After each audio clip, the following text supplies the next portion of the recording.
Hello. So we'll check the Hardy-Weinberg law. This rule is nothing but it relates with the allelic and genotypic frequencies in a Mendelian population. So we'll come to what is allelic frequency and genotypic frequency.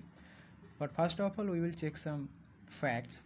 That is, in 1908, you can see here that is G.H. Hardy, one British mathematician, and W. Weinberg, one German physician, independently discovered it about the rule of allelic and genotypic frequencies, which is later known as Hardy-Weinberg law.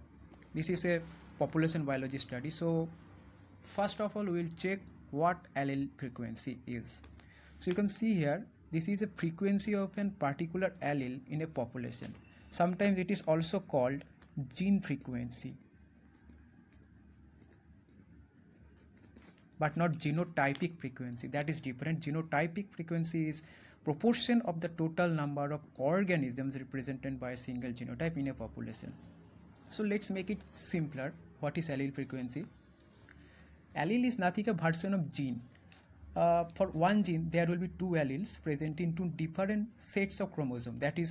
That comes from your father and mother. Let's say this is an chromosome.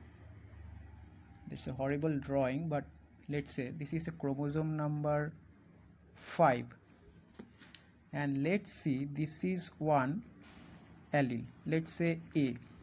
So here is allele A. Now we want to find in the whole population. Let's say there is 100 organisms in one population. So we have to check about how many times this allele A,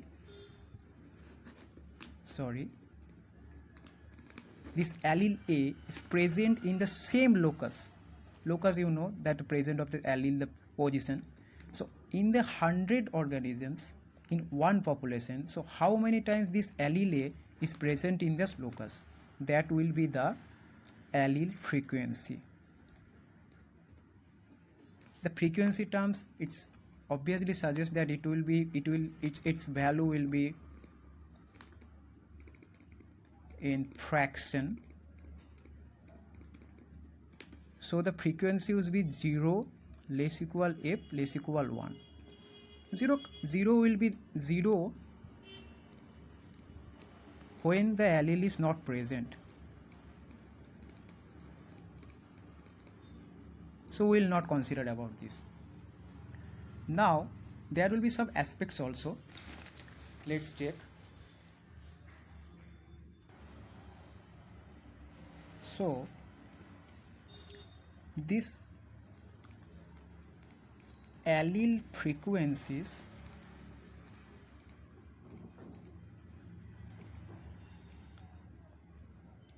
will be same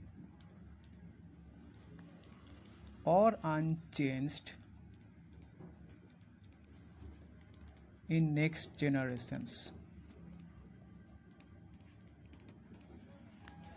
but we have to remember that there should not be no evolutionary consequences.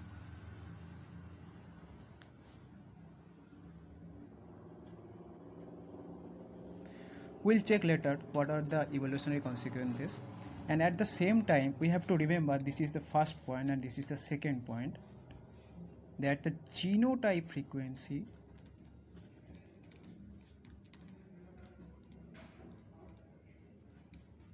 that also be same or constant in generations.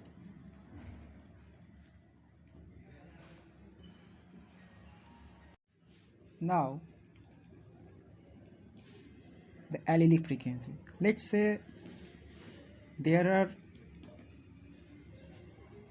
two alleles, P and Q. So we know there will be two type of alleles, that is one dominant and other one is recessive. So according to the rule, we saw that the allele frequencies will be same or unchanged in the next generation. So at one locus,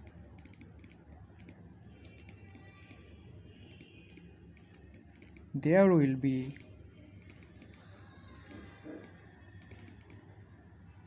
either P or Q. So the total frequency will be 1, that is constant. So P is the frequency of the dominant allele, Q is the frequency of that recessive allele. So total frequency will be 1. So this is the sole idea of allelic frequency.